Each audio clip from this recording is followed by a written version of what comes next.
बाद में फरियाद सुनना। ये पहले विधायक है आपके विधायक लालसोट जो आपकी इस प्रकार से सेवा कर रहे हैं और एक सेवक के रूप में कर रहे हैं। इसी का कारण है कि आज ये पूरे विधानसभा क्षेत्र में जहां भी रथ पहुंच रहा है वहां होली दिवाली के त्योहार की तरह लोग झूम झूम के स्वागत कर रहे हैं, जेसीबीओ से फूल बरसा रहे हैं। जगह जगह इस प्रकार का हमारी औरतें महिलाओं के द्वारा गीत गाए जा रहे हैं इनके स्वागत के लिए। ये एक दृश्य गला में का खरीदे विशेष दृश्य है। मेरे को रास्ते में सरपंच साहब की गाड़ी थी, वो श्रीमान की उसमें औरतें खड़ी थी और वो कह रही थी कि मैं हमारे तो पीपली के नीचे भी रोड बढ़ गया। प्रसाद लाल ने 40 साल में नहीं किया, वो हमारे रामविलास जी ने 2 साल में कर दिया।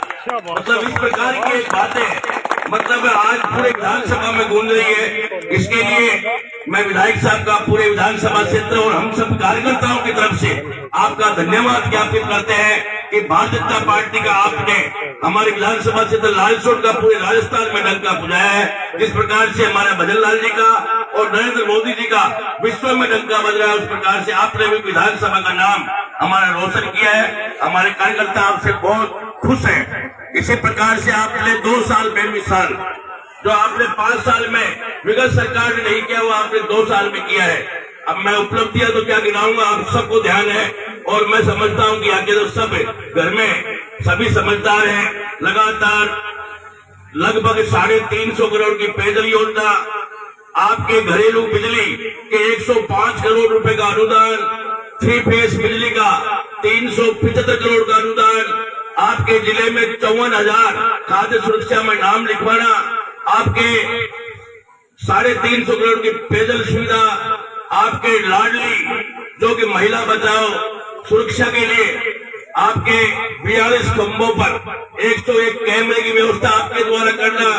मतलब आपने जगह जगह विधानसभा में जो विकास किया है उसके लिए आपका बहुत बहुत धन्यवाद है। जो आज ये आपके सामने कर्णपुरा पंचायत के लोग आपको दर्शा रहे हैं, कितने खुश हैं। आपने जो आज यह बनाने पर हमारा और विधायक साहब का जो सम्मान किया उसके लिए बहुत बहुत आभार, बहुत बहुत धन्यवाद। जय श्री राम।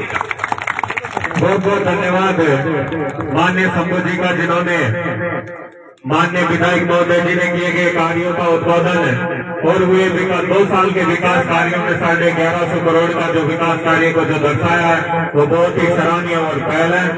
अब मैं आग्रह करूंगा माननीय विधायक महोदय श्रीमान रामविलास जी डूंगरपुर से कि कृपया अपना बोल।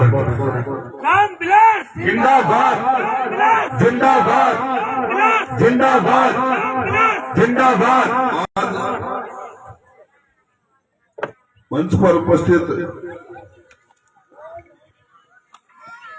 हमारे संरक्षक के रूप में विराजमान आदरणीय बेम साहब, माताएं, बहनें, युवा साथियों, आज इस सुशासन यात्रा का रथ कर्णपुरा पर पहुंचने पर जो आप लोगों ने गर्मजोशी से स्वागत किया, सत्कार किया, जो आशीर्वाद दिया, इसके लिए सभी भाइयों को, सभी हमारे नौजवानों को बहुत बहुत धन्यवाद, बहुत बहुत आभार। देखिए, इस रथ का मुख्य उद्देश्य है, इस यात्रा का मुख्य उद्देश्य है, राजस्थान सरकार ने पूरे राजस्थान में ऐसे 200 रथ 200 विधानसभाओं में चला रखे हैं और इसका कारण है इसके जरिए आप लोगों के बीच में सरकार के 2 साल पूर्ण हो गए और इस 2 साल में क्या क्या किया इसका हिसाब देने का। और दूसरा, पिछले 5 साल में जो हुआ उसकी तुलना बताना, उससे तुलना करना कि उसके बराबर इस 2 साल में उससे भी ज्यादा विकास कार्य राजस्थान में हुए और उसका कारण है डबल इंजन की सरकार। अपने लालसोट की बात करें तो लालसोट में लगभग इस 2 साल में 1100 करोड़ रुपए की नई योजनाएं स्वीकृत हुई है, जिसमें अकेले सड़कों की बात करें तो लगभग 150 करोड़ रुपए की सड़कें स्वीकृत हुई है, जिनका शिलान्यास हो गया और अपने काम भी चल रहे हैं। इस इलाके में पहले आते थे ना इलेक्शन के टाइम पे, जब आप पुथुर रोड से पूरे घूमते सड़क ऐसी चालू हो जाती थी तो यहाँ तक पहुंचने में आधा घंटा लगता था। चाहे आप सरीमा जाओ, चाहे रामपुरा जाओ, चाहे पूरे एरिया में सड़क तो थी पर सड़क का निशान नहीं था। वो घंटे देर के गुटके। इस 2 साल में आपकी लगभग सारी सड़कें नहीं बन गई। कुतुब रोड से यहाँ तक, चाहे सरीमा जाओ, चाहे रामपुरा जाओ, चाहे अपने तलाव गांव तक जाओ, तो सारी सड़कें आपकी नहीं हो गई।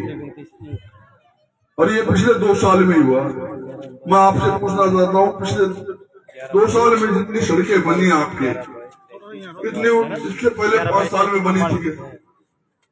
बताओ, 5 साल बनी थी? अपने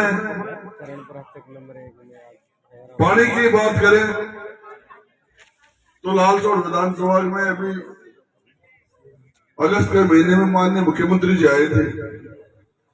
उन्होंने 350 करोड़ रुपए की पेयजल योजना का शिलान्यास किया था। उसका फायदा ये होगा, आपकी टंकियां बनी हुई हैं, इस टंकियों को पाइपलाइन से सीधा ईश्वरदा से जोड़ा जाएगा। और वो अभी मुझे माता बहनाएं बता रही थी कि टंकियां तो खाली टंकियां हुई थी, हम पानी वानी की व्यवस्था कर। और उसका कारण है, पिछली सरकारें ने इसमें इतना बड़ा घोटाला किया था जेजेएम में, पानी में, जो आज वो वहां उस सरकार के मंत्री जेल में पड़े जांच में। उन्होंने फॉर्मेलिटी की थी, ये भारत सरकार का पैसा था और लगाने वाले तो ये थे। अब अंधों के हाथ बटेर लगेगी तो वो खाएंगे ज्यादा और बांटेंगे कम, तो उनको खा गए डकार के और वो स्कीम बैन हो गई। उसको सुधारने के लिए अब सरकार ने दोबारा स्वीकृति दी है और इन टंकियों को ईश्वरदा के पाइपलाइन से जोड़ा जाएगा। वहां पे अलग से बिजली की लाइन होगी जो 24 घंटा बिजली आएगी, ताकि टंकियों को परमानेंट पानी चलता रहे और हमारे ग्रामीणों को, हमारे सभी आमजन को पानी की समस्या का समाधान। पहले की सरकारों ने काम किया था तो सिर्फ या तो दलालों का मामला बनाया था या एजेंट मिलते थे। लालचौट में नगर पालिका के एजेंट मिल जाते थे खड़े, तहसील में जाते थे तो वहां मिलते थे एजेंट, एसडीएम के कार्यालय में जाते थे तो वहां एजेंट मिलते थे। वो एजेंट प्रथा अब खत्म हुई और अब आप लोग सीधे जाते, सीधे काम भी होता।